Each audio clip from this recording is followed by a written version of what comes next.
Διότι όταν εγώ ακούω ότι δεν μπορείς να βρεις το δίκαιο σου στα δικαστήρια από τους πολίτες, εκεί είναι η επιτυχία του συστήματος και όχι πουθενά αλλού. Αν οι πολίτες δεν μπορούν να βρουν το δίκαιο τους στα δικαστήρια μεμονωμένα και παράλληλα δεν μπορούν να συνασπιστούν, τότε καλά κάνουν αυτοί που τους στέλνουν τα σπίτια, καλά κάνουν αυτοί που τους ληστεύουν, διότι ένας που δεν σέβεται τον εαυτό του εννοείται δεν θα σεβαστεί τον διπλανό του και θα συμπράξει, και όχι μόνο θα συμπράξει, θα πάρει και μερτικό από τη ληστεία. Και καλά θα κάνει να πάρει και μερτικό από τη ληστεία. Οι πολίτες είναι άξιοι της μοίρας τους, διότι δεν καταλαβαίνουν στοιχειώδη πράγματα. Εδώ η οικονομία μας διαλύθηκε με μια συγκεκριμένη μεθοδολογία που έχει αποκαλυφθεί, τουλάχιστον στο βαθμό που μπορούμε, με τον κύριο Βίλς από το μέσο που έχει, διότι εγώ προσωπικά δεν έχω μιλήσει αλλού, είτε έχω σκοπό να μιλήσω πλέον αλλού για να μπορούν κάποιοι να λέχουν άλοθη, διότι τα γνωρίζουν όλοι εδώ και 4-5 χρόνια. Προχθές βγήκε στο διαδίκτυο ότι υπερψηφίστηκε το νομοσχέδιο που απαλλάσσει τους μεγαλομετόχους από οφειλές και ασφαλιστικά ταμεία, προκειμένου να συμμετέχουν στο ΕΣΠΑ. Αυτό δεν είναι κάτι καινούριο. Αυτό είχε ψηφιστεί το Δεκέμβριο του 2012 και ίσχυε για 18 ημέρες μόνο τότε για κάποιους συμμέτερους για να τους μπορούν να πάρουν τα χρήματα. Έτσι. Το θέμα πήγε στη Βουλή κανονικά με ερώτηση. Ο κύριος Πεπώνης έχει ασκήσει τα καθήκοντά του και έχει δώσει εντολή για προανάκριση σε όλο το ΕΣΠΑ από το 2004. Έτσι είχαν βουτήξει τον Διώτη, ο οποίος έβγαζε πλαστές εγγυητικές, ο οποίος ήταν σύμβουλος της Κεφαλογιάννη και μετέπειτα του Τσίπρα, που γνώριζε, του Τσίπρα του ΣΥΡΙΖΑ, κάποιον του ΣΥΡΙΖΑ, δεν ξέρω ακριβώς ποιον, που σημαίνει ότι γνώριζαν με ποιους συνεργάζονται, και το θέμα είναι ότι οι πολίτες αυτά και τα γνώριζαν και πήγαν ψήφισαν ΣΥΡΙΖΑ, ενώ τα γνώριζαν, τα είχαμε πει από τις εκπομπές και παραμονές εκλογών, με δικηγόρους στο πάνελ, ότι ο απατεώνας ο Τσίπρας με τον κλέφτη Σαμαρά που με ρωτάγαν αν θα συνεργαστούν. Όταν λοιπόν αυτά τα γνωρίζεις και προτιμάς να κλείσεις τα μάτια γιατί σου τάζουνε, τότε πάρα πολύ καλά κάνουνε και σου κόβουνε το μισθό και τη σύνταξη, και μακάρι να τα κόψουν γρηγορότερα και να προχωρήσουν οι διαταγές πληρωμών που τώρα κατατίθενται σοριδών, διότι οι Έλληνες είναι ανίκανοι να συμπράξουν προς όφελός τους και περιμένουν την τελευταία στιγμή να τους δώσει ένα μπλε χάπι και να τους λύσει το πρόβλημα, και από πάνω να σε κατηγορούν γιατί δεν τους έχεις λύσει το πρόβλημα πιο γρήγορα από μόνο του. Λέμε λοιπόν δεν υπάρχει δικαστική εξουσία. Υπάρχει. Ο Πεπώνης έκανε τη δουλειά του και σήμερα είναι σε μια καρέκλα που δεν τον ξέρει κανείς και δεν τον υποστηρίζει κανείς. Ενώ τότε το Ολυμπία του Καμένου, του απατεώνα, έπαιζε κάθε μέρα την υπόθεση Πεπώνη και να μαντρώσει τον Κοσμάκη στο Σανέλ. Κάθε μέρα έπαιζε τότε Πεπώνη και Γιοργαντά, Πεπώνη και Γιοργαντά. Και μάντρωνε τον Κοσμάκη με την επικαιρότητα. Όταν δεν έχει λοιπόν κρίση, καλά κάνουν και θα παίρνουν όλα. Δεν μπορεί ένα πρόβατο να έχει περιουσία. Ένα λεπτό, Γιώργο, κάτι να πει ο κύριος Δάσκας. Για να μην θεωρηθεί ότι τα προσυπογράφω όλα επειδή είπατε καλά λόγια με τον Γιώργο Δοσφαρή, ξεναγικά μπορεί να κάνει λάθος εκείνος ή να κάνω λάθος εγώ. Ο Πεπώνης, επειδή το ξέρω με τα λόγω γνώσεως σας το λέω αυτό, επειδή έχω βάλει στο χέρι όλα τα απόρριτα της δανειοδότησης των κομμάτων και των μέσων ενημέρωσης, ο Πεπώνης ξεκίνησε την ιστορία για τη δάνεια των κομμάτων. Η υπόθεση, η Εξεταστική Επιτροπή που είναι σήμερα και τα βγάζει στη φόρα και έτσι τα βρήκαμε και εμείς αυτά τα στοιχεία, ξεκίνησε γιατί έκαναν οι σημερινοί, έκαναν μια Εξεταστική Επιτροπή και άρα πήγαν όλα αυτά τα στοιχεία και του Πεπώνη και των τραπεζών, πήγαν στη Βουλή και πήγαμε και τα βρήκαμε και άρα είναι κτήμα του δημοσίου και μπορώ να τα δώσω και στη λόγω του το τι έκανε Πεπώνης κλπ.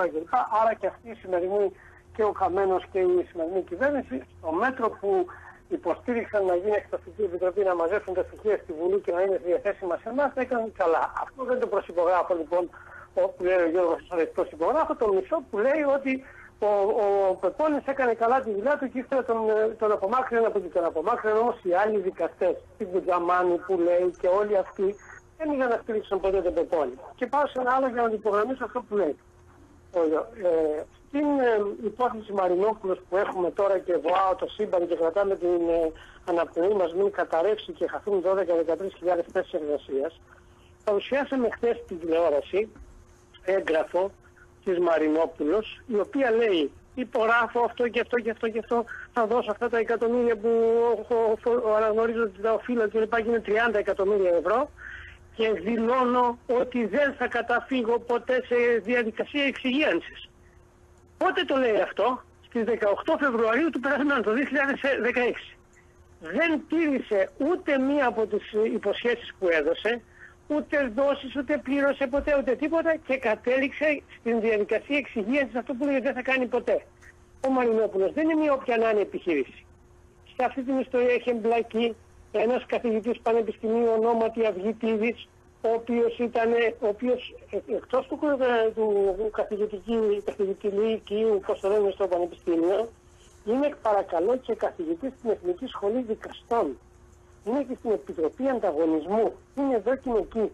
Και είναι πλάκι και αυτός ως θεματοφύλακας, ως καθηγητής κλπ. Πού τον βρίσκουν το χρόνο? Και είναι σε όλα μέσα.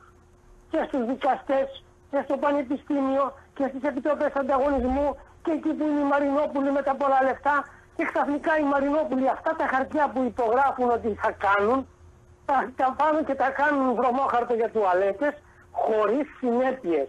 Οι συνέπειες δεν υπάρχουν, γιατί ακριβώς αυτό είναι το σύστημα που λέει ο Σαρίς.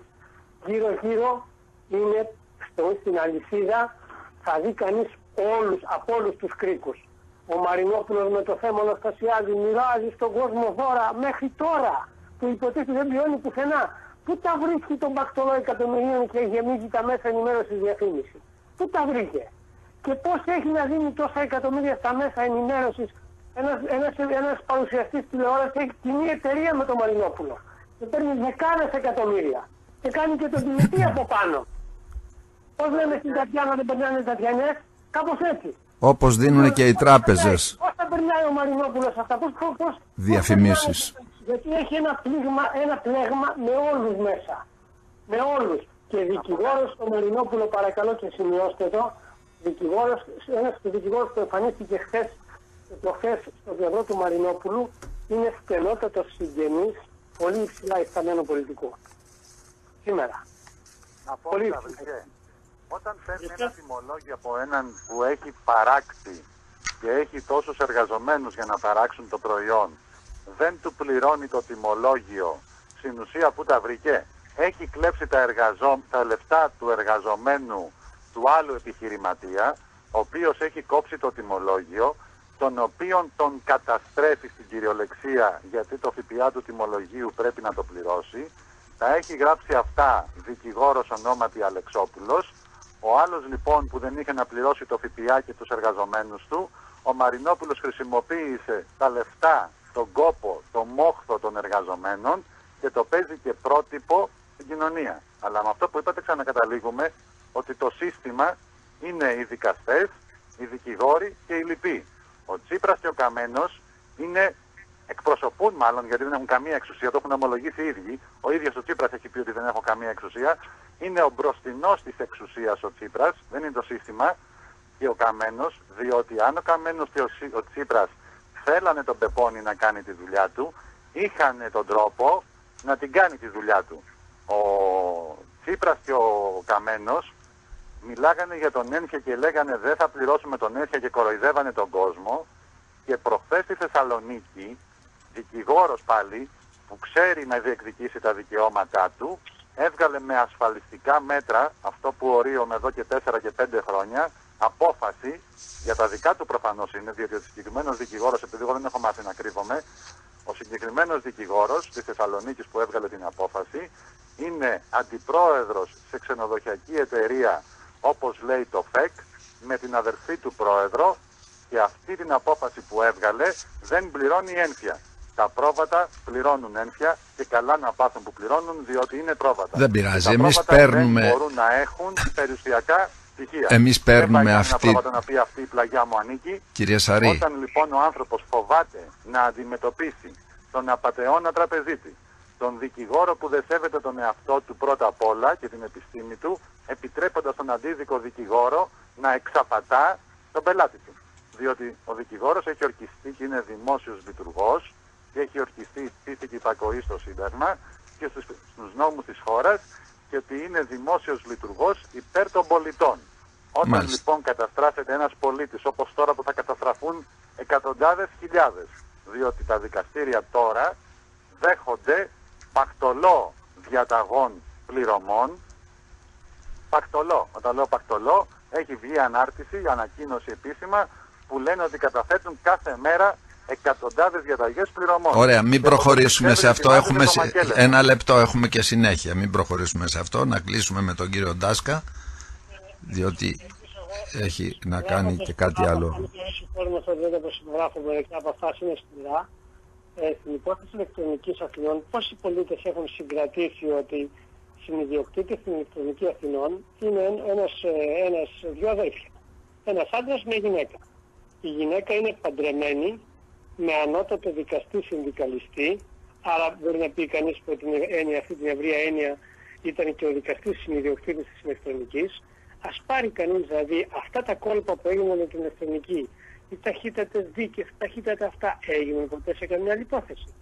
Κατά σύμπτωση αυτός ο δικαστής που είναι και συνδικαλιστής είχε δικάσει υποθέσεις και έβγαλε αποφάσεις καθόλου σωστές στον Ερυθρό Σταυρό που τώρα μας λένε ένα σκάνδαλο. Τότε που τα φωνάζαμε εμείς ότι είναι σκάνδαλο ο Ερυθρός Σταυρός, βρίσκαμε να δίνω σε αυτούς. Αυτοί λέγανε ότι είναι όλα καλά. Γι' αυτό δεν θέλω να πω εκεί που δεν έχει δίκιο ο Γιώργος ο Σαρής, να πω δεν έχει δίκιο. Σε πολλά όμως, όσο και αν φαίνεται σκληρός, έχει δίκιο και πρέπει να σκληρύνει πιο πολύ ακόμα όσο λέει για δικαστές, να πει και για εμπλοκές των δημοσιογράφων, των μέσων ενημέρωσης, των ψυχάριδων, των τάδε, οι οποίοι κρατούν το σύστημα ενωμένο να μην καταρρεύσει. Γιατί αν καταρρεύσει ένας κρίκος θα καταρρεύσουν όλα. Αυτό που πάει να γίνει τώρα. Και σε αυτό εύχομαι ετούτη η κυβέρνηση τουλάχιστον να μπορέσει έστω να σπάσει τους κρίκους και δεν ξέρω μετά τι θα γίνει. Αυτό θα είναι μεγάλο κέρδος να σπάσουν μερικοί κρίκοι. Μήπως και σπάσει γενικά όλο αυτό το σύστημα και αργήσουν τουλάχιστον να το ξαναστήσουν και μέχρι τότε να βρουν κάποιοι πολίτες στο δίκαιο τους. Αυτό μόνο και ευχαριστώ πάρα πολύ για τη φιλοξενία. Εμείς, Γιάννη Ντάσκα, σε ευχαριστούμε πάρα πολύ. Ήταν πολύ σοβαρά αυτά που μας είπες. Και να σπάσουν οι κρίκοι, όπως λες, έστω και κατά λάθος. Να αρχίσουν να σπάνε οι κρίκοι, γιατί μέχρι τώρα δεν είχαν σπάσει κρίκοι. Μια χαρά ήταν μέχρι τώρα. Υπάρχουν έντιμοι άνθρωποι, να μην γίνει κατά λάθος, και στη δικαιοσύνη και στην επιχειρηματικότητα και υπάρχουν. Σαφώς υπάρχουν. Αλλά λέω εγώ, έστω και, έτσι, και κατά λάθος καμιά φορά να σπάσουν, καλό είναι. Έτσι, αλλά ότι θα σπάσουν, διότι δεν πάει πια. Η συγκάλυψη έχει φτάσει στο τέρμα. Τους έχουν πάρει είδηση όλους, και τους δικαστές και τους δικηγόρους και τους πολιτικούς. Ο κόσμος καταλαβαίνει πια, βλέπει, διαισθάνεται. Άμα μπεις μέσα στο Μαρινόπουλο, μπήκα προχθές έτσι σκόπιμα να κάνω μια βόλτα εκεί στη Γλυφάδα, έρημο το μαγαζί, δηλαδή ματώνει η ψυχή σου, τα παιδιά, οι υπάλληλοι κάθονται στα πόστα τους. Οι Μαρινόπουλοι ζουν ως κρίση. Και αυτοί ζουν ως κρίση. Και μίλησα με ένα-δυο ανθρώπους, ήταν μια κυρία γύρω στα 50 που όταν της είπα κουράγιο, της λέω θα φτιάξουν τα πράγματα, θα μπει ο σκλαβενίτης, θα προχωρήσετε κλπ. Έβαλε τα κλάματα. Μου λέει έχω 2 παιδιά και ο άντρας μου είναι άνεργος. Και ο Μαρινόπουλος που είναι, είπες Γιάννη? Ο Μαρινόπουλος στη Φλόριντα, 2-3 από αυτούς άπλωτοι και οι άλλοι εδώ ζουν ως κρίση. Μάλιστα. Γι' αυτό λένε, όταν πέφτουν τις αλυσίδες, οι Lehman Brothers, που λένε ότι είναι στον Μαρινόπουλο, είναι φυλακή πολύ. Καλά λέει, έχει δίκιο ο εκρητικός επιχειρηματίας ο Δαμιανάκης που λέει να μείνει όρθιος ο Μαρινόπουλος, δεν χάσουν αυτοί οι άνθρωποι τη δουλειά τους, αλλά όσοι οδήγησαν μέσα από το Μαρινόπουλο, από την οικογένεια, από τράπεζες και από στελέχη τον οδήγησαν εδώ, να μην ξαναδούν τον ήλιο πίσω από τα κάγκελα. Έτσι. Έτσι γίνεται στις δημοκρατίες. Συμφωνώ μαζί σου. Γιάννη, σε ευχαριστούμε. Σε ευχαριστούμε πάρα πολύ.